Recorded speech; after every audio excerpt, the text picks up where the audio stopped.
నమస్తే ప్రజావాహిని.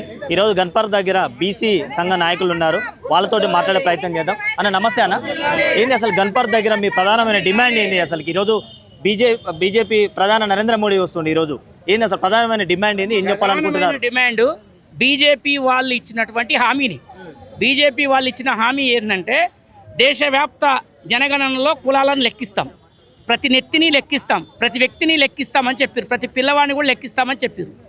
ఈరోజు ఆ జనాభా లెక్కలకు సంబంధించినటువంటి ప్రొఫార్మాలో ఓబీసీ కాలం అనేది లేదు, కులగణన అనేది లేదు. దాన్ని తీవ్రంగా నిరసిస్తున్నాం. నరేంద్ర మోడీ గారు బీజేపీ పార్టీ వాళ్ళు ఇచ్చిన హామీని వాళ్ళే విస్మరిస్తే ఎట్లా? ఇటువంటి నాయకుల్ని బీసీలు ఎట్లా నమ్మాలి? ఇటువంటి దొంగల్ని ఎట్లా నమ్మాలి? బీజేపీ పార్టీకి బీసీల పట్ల చిత్తశుద్ధి లేదు, ఆర్ఎస్ఎస్కు బీసీల పట్ల చిత్తశుద్ధి లేదు. ఏ రోజు 125 ఏళ్ళు అవుతుంది ఆర్ఎస్ఎస్ని పెట్టి ఒక్క బీసీని కూడా ఆర్ఎస్ఎస్ సంఘ ప్రముఖం చేయలేదు. ఒక నరేంద్ర మోడీ దొంగ బీసీని తీసుకొచ్చి ఈరోజు ఆ దొంగ బీసీని ప్రధానమంత్రిని చేసి అగ్రకుల పేదలకు రిజర్వేషన్లు ఇప్పించుకురు. ఇది తప్పు. నరేంద్ర మోడీని బీసీలు నమ్మట్లేదు అంటానికి ఇది ఒక నిదర్శనం. నరేంద్ర మోడీని బీసీలే వ్యతిరేకిస్తున్నారు. నరేంద్ర మోడీ బీసీల ప్రధానమంత్రి కాదు, అగ్రకులాల తొత్తు, బ్రాహ్మణుల తొత్తు, బనియాల తొత్తు, బీజేపీ పార్టీ మోచేతి నీళ్ళు తాగే చెంచా. ఆ చెంచాలను బీసీల ప్రధానమంత్రి అంటే మేము ఊకోం. నరేంద్ర మోడీని ఉరికించుకూడదామని చెప్పి హైదరాబాద్లో మేము అందరం రెడీ అయ్యాం. మహిళా రిజర్వేషన్లో సబ్కోట పెట్టలే, మా చెల్లెళ్ళు మా అక్కలంతా వచ్చింది. కులగణంలో లెక్కలు బీసీ లెక్కలు తీయట్లే, మా వాళ్ళందరూ వచ్చింది. చెప్పాలి సమాధానం. వీటన్నిటికీ సమాధానం చెప్పి దమ్ముంటే మోడీ హైదరాబాద్ రావాలి, నిజాయితీ గల ప్రధాని అయితే. ఈయన దేశకి నేత పోతే విశ్వగురు అంటుడు కదా, ఎవరికి విశ్వగురు? ఇక్కడ బీసీలకు న్యాయం చేయనోడు విశ్వగురు ఎట్టయితాడు? నరేంద్ర మోడీని మేము బహిష్కరిస్తున్నాం. హైదరాబాద్ రావద్దు. నరేంద్ర మోడీకి సిగ్గు శరం ఉంటే మోడీ మోడీ మోడీ చెప్పనా?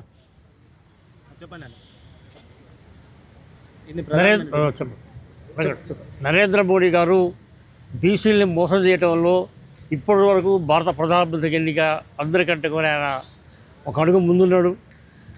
కేంద్ర ప్రభుత్వం కానీ రాష్ట్ర ప్రభుత్వం కానీ బీసీలని ఓట్లు వేసే యంత్రాలు కానీ చూస్తున్నారు తప్ప వాళ్ళని ప్రజలుగా గుర్తించట్లేదు. వాళ్ళ అభిప్రాయాలు జనాభాలో సుమారు 60% ఉన్న బీసీలు అభివృద్ధి చెందకపోతే దేశం ఎట్లా అభివృద్ధి చెందుతుంది అనేది మా ప్రశ్న.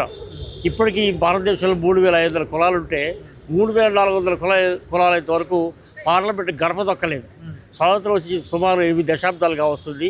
అయినా స్వాతంత్ర ఫలాలు అందరి పరిస్థితి ఉంది. కాబట్టి అన్నిటికీ పరిష్కారం ఏంటంటే దేశ జనగణనలో కులగణన చేపట్టి ఏ కులం వాళ్ళు ఎంత ఉన్నారో అదే దావా సంపదల్లో విద్య, వైద్యం, ఉద్యోగం, ఉపాధి, రాజకీయ రంగాల్లో రిజర్వేషన్ కల్పించడం ద్వారా బీసీల వ్యవస్థ బీసీల అభివృద్ధి చెందుతుంది.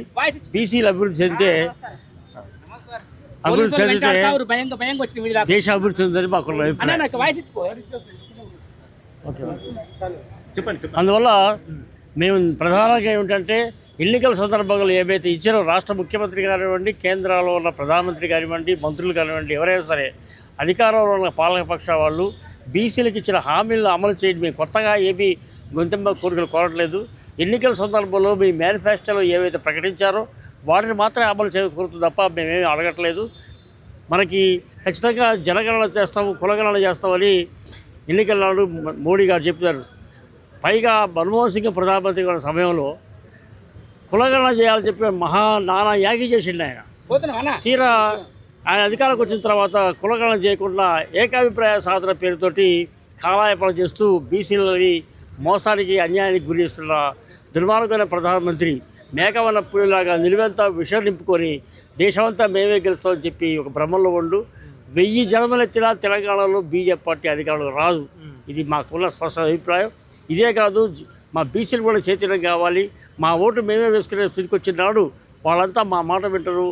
ఆ వైపుగా బీసీలు చైతన్యం చేయడం కోసం అఖిలపక్ష బీసీ సంఘాల వాళ్ళం మేమంతా తీవ్రంగా ప్రయత్నం చేస్తాం. అంటే పక్క రాష్ట్రాల్లో కూడా బీజేపీ ఉన్నది చాలా చోట్ల, నెక్స్ట్ టార్గెట్ తెలంగాణ అని మాట్లాడుతున్నారు. మరి బీజేపీలు తెలంగాణలో అసలు బీజేపీ వచ్చే అవకాశం ఉన్నదా? మాది సూర్యాపేట జిల్లా, ఇద్దరిది. సూర్యాపేట జిల్లాలో ఊరుకు 2 ఓట్లు లేవు బీజేపీకి. ఎట్లా వస్తుంది అధికారం అనేది హాస్యాస్పదం. అట్లా చాలా గ్రామాల్లో పార్టీ శాఖలు లేవు, నాయకులు లేడు. అలాంటిది ఎట్టి పరిస్థితుల్లో బీజేపీ అధికారంలోకి వచ్చే అవకాశం 100% కూడా లేదు. ఈరోజు నరేంద్ర మోడీ సభలో బీసీ వాదం మీ డిమాండ్స్ ఒకవేళ ప్రతిపాదించకపోతే నెక్స్ట్ మీ కార్యాచరణ ఎట్లా ఉంటుంది అసలుకి?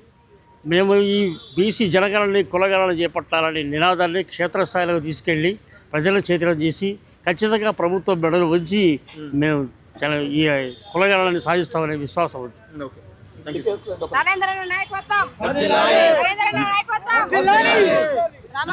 నేడు స్వతంత్రం వచ్చినప్పటి నుంచి బీసీలకు ఎక్కడ రాజకీయ అధికారాలు లేవు.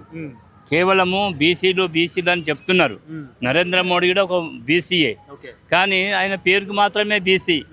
చేసే పనులన్నీ ఓసీలకే, అంటే అగ్రకులాలకే తొత్తుగా, ఆయన జీవితాంతం తొత్తుగా మారిండు. కాకపోతే ఏంటంటే ప్రభుత్వానికి చూపించడానికి బీజేపీ ఒక షో చేస్తుంది అంతే తప్ప బీజేపీ వచ్చిన నుంచి కూడా ఏం మురగలేదు.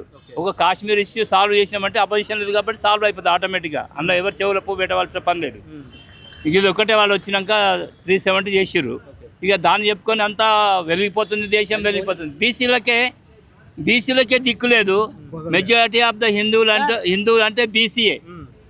హిందువులు దేశంలో జనాభాలో 80 కోట్ల మంది బీసీలే ఉన్నారు. ఇంతమంది బీసీలు ఉన్నా కూడా బీసీలకు రాజకీయ అధికారం లేకుండా దేశం ఎట్లా వెలిగిపోతుంది?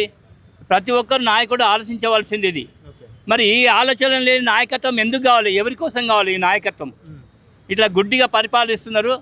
మాలో ఐక్య భావన పెంచి మేము ఖచ్చితంగా రాబోయే పార్లమెంట్ ఎలక్షన్లో మా బీసీలమంతా కలిసి మేము రాజ్యాధికారాన్ని చేపడతామని చెప్పేసి మేము ఈ చిన్న అవకాశం ఇచ్చినందుకు థ్యాంక్స్. ఇలాంటి మరిన్ని వీడియోల కోసం మా యూట్యూబ్ ఛానల్ను లైక్ చేసి సబ్స్క్రైబ్ చేసుకోండి.